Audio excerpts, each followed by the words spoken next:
좋네요. 많은 사람들은 얘기합니다. 완쌤, 제가 저녁 무렵에 사찰을 좀 한번 가보고 싶은데 어디가 좋을까요? 라고 묻는 사람들이 좀 많습니다. 만약에 저는 그 질문을 이렇게 받을 때마다 고민하지 않아요. 바로 고민하지 않고 부석사를 가보라고 얘기합니다. 저는 지금 그 부석사를 향하고 있습니다. 한번 가보실까요?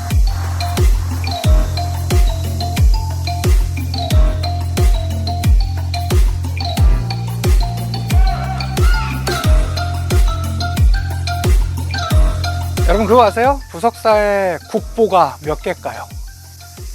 하나? 둘? 아니요, 무려 5개. 별이 5개가 아니라 국보가 5개랍니다. 어디예요? 부석사예요. 자, 국보 만나러 한번 가보자.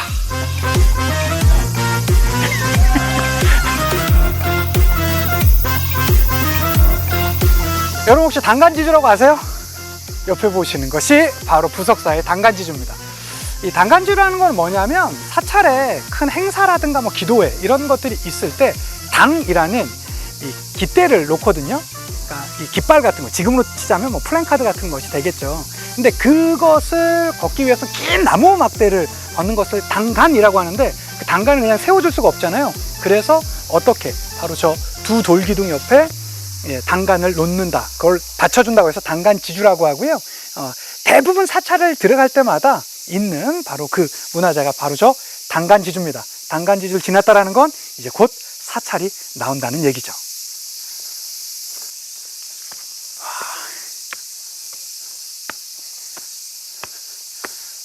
오, 천왕문. 그 천왕문에 보면 사천왕들이 있죠. 예, 이걸 지나면 이제 곧 사찰이, 본격적인 사찰이 나온다는 겁니다. 좀 약간 무섭네요. 빨리 가야 돼.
부석사를 올라오는 길은 꽤 가팔라요, 여러분. 예, 그래서 근데 나름 힘들거든요. 근데 그 힘든 게 진짜 힘든 게 아니야. 왜? 쭉 올라와서 거의 정상에 다다를 때 딱 부석사 무량수전이 있기 때문입니다. 사실 이 무량수전은 우리나라에서 가장 대표적인 목조 건축물이지만 무엇이 가장 오래됐는지에 대해서 안동 봉정사 극락전과 약간의 그 논쟁이 있었습니다. 근데 지금은 사실은 분위기상 그 봉정사 극락전을 조금 더 오래된 것으로 인정하는 분위기예요. 그런데 사실은 무량수전 역시 거의 비슷했거든요. 그런데 사실은 더 이렇게 그걸 논쟁으로 만들지 않았던 이유는 아마 보시면 아실 것 같아요. 균형미나 조형미 딱 느껴졌을 때의 그 느낌은 사실은 봉정사 극락전도 물론 훌륭한 문화재이지만 사실은 이 부석사 무량수전을 따라올 문화재는 사실 우리나라에서 몇 없는 것 같아요. 전체적으로 너무나 아름답고요. 그리고 보존 역시 너무나 잘 돼 있어서, 그리고 거의 1000년 가까이 돼 있는 부석사 배울림 기둥을 손으로 한번 싹 만질 수 있는 이 느낌. 여러분도 혹시 꼭 부석사에 오시게 되면 그 부석사 배울림 기둥에 기대어 서서 앞을 한번 쫙 바라보시는, 아마 그냥 마음이 뻥 뚫리면서 뭔가 오묘하며 정말로 역사를 더 사랑하시게 되지 않을까 감히 추천드립니다. 부석사에는 국보가 5개가 있다고 그랬죠, 여러분. 5개. 가장 대표적인 건 당연히 부석사 무량수전이고요. 무량수전 오시면 그 앞에 있는 것이 바로 그 석등입니다. 부석사 무량수전 앞 석등이라고 나와 있는데요. 이것이 이 2번째 국보가 되겠습니다.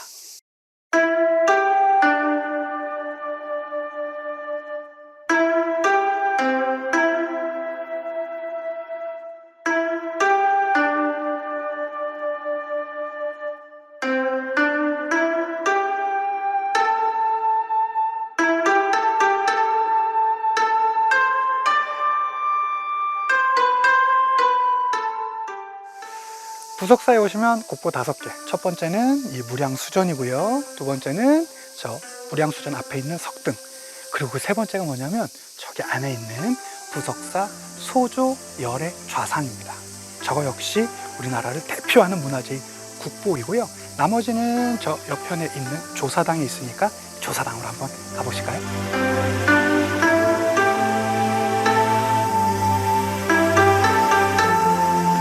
저는 지금 부석사 무량수전 잘 봤고요.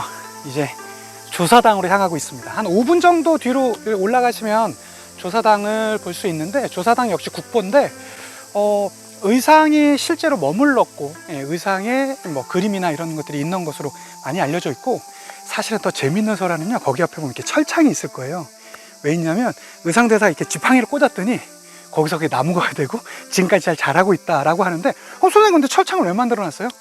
그 철창에 나는 나뭇잎을 나서 딴 다음에 다려 먹으면 아들을 낳는다라는 바로 그러한 설화가 있었대요. 사람들이 하도 많이 따갖고 그것을 보호하기 위해서 철창이 있다고 합니다. 그러면 그 철창 속으로 한번 가보시죠.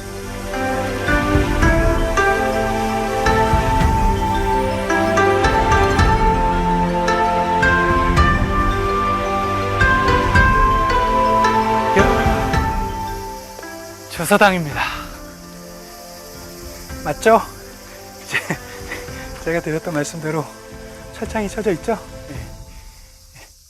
혹시라도 아들 낳기를 원하시는, 근데 사실 요즘에는 아들이다 딸이다 이런 개념이 거의 없어져서 없긴 하지만, 과거에 조선시대만 하더라도, 조선시대까지만 아니죠, 제가 어렸을 때까지만 하더라도 약간의 그런 남아선사상들이 남아 있었잖아요.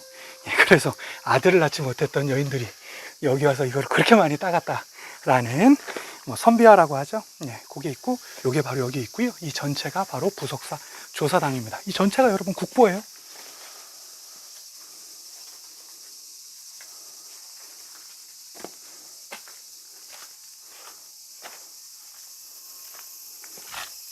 이 부석사 조사당 역시 국보이고요. 선생님, 그러면 지금까지 국보 5개 있다고 하셨는데 4개 알려주셨는데요. 우리 복습 한번 해볼까요? 5개. 첫 번째 뭐 있었죠? 부석사 무량수전 앞에 석등, 그 다음에 무량수전 안에 있는 소조열의 좌상, 그 다음에 여기 있는 조사당. 선생님 하나 남았잖아요. 이 하나 남은 게 뭐냐면, 원래는 이 조사당에 있는 벽화가 있었는데요, 지금은 여기 없고 요 밑에 부석사 성보박물관에 보관 중인 그 벽화가 있습니다. 이렇게 해서 무려 부석사에는 맞습니다, 국보가 5개. 그리고 몇몇 일설에서는 이 조사당이 우리나라에서 가장 오래된 목조 건축물이 아니냐라는 사실은 주장도 있어요. 그 주장의 근거는 어떤 기록에 따르면 1201년도에 여기 단청을 했다라는 기록이 남아 있답니다. 이것을 바탕으로 해서 이 조사당이 다 오래된 것 같은데 라고 몇몇, 물론 뭐 소수의 사람들이긴 하지만 그러한 주장을 하기도 합니다. 부석사는 사실 여러 설화와 같이 함께하는 사찰입니다. 특히 부석사를 창건했던 의상대사와 선묘의 설화는 우리나라 설화 중에서도 가장 유명한 설화죠. 의상대사님은 더 깊은 깨달음을 얻기 위해서 당나라 유학을 가셨죠. 자, 당나라 유학 중에 의상한테 반했던 한 여인이 있었습니다. 바로 선묘라는 여인이었는데요. 선묘라는 여인은 마음을 받아주지 않았겠죠. 왜? 스님이니까. 근데 실제로 또 다시 만나게 되면 그 인연이 좀 정리하기가 좀 그래서 그랬는지 몰라도 의상대사께서 선묘에게 뭐 별다른 인기척을 하지 않고 알림 없이 바로 기굴해 버립니다. 그 소식을 뒤늦게 알았던 선묘는 바로 절벽으로 가요. 떠나가는 그 의상대사의 배를 바라보면서 바로 떨어져 버립니다. 근데 떨어져서 죽지 않고요, 드래곤이 돼요.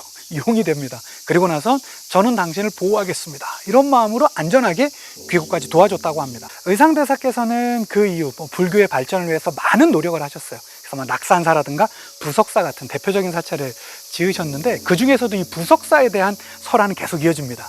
이 부석사를 지으려고 하실 때 주변에 좀 반대가 많았대요. 특히 도적들이 나와가지고 막 많이 괴롭혔었답니다, 스님을. 자, 근데 그때 또 누가 나온 거예요? 이 드래곤이 됐던 또 선묘가 나와가지고 저기 뒤에 보시는 바로 이 돌을 떠가지고 이 도적대들한테 조금 혼내주었다라고 합니다. 그래서 이 도적대들은 소탕이 되었었고 아주 편안한 마음으로 이 사찰을 지을 수 있었다라는 설화가 전해지는데요. 그런데 사실 이거 그냥 설화에서 그치는 것이 아니라 바로 이 돌 자체가 조금 떠 있습니다, 여러분. 여기 안에 뭐 줄 같은 게 연결되어 있으면 들어가 있다라고기도 하고요. 그래서 뭐 사실은 설화라는 걸 근거를 찾기는 조금 힘들지만 완전히 없는 얘기다, 이렇게 또 치부하기도 또 힘든 바로 그러한 설화와 함께 이 부석사 여행을 하시면 더 즐겁지 않을까 싶습니다.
부석사를 오는 이유 참으로 여러 가지입니다.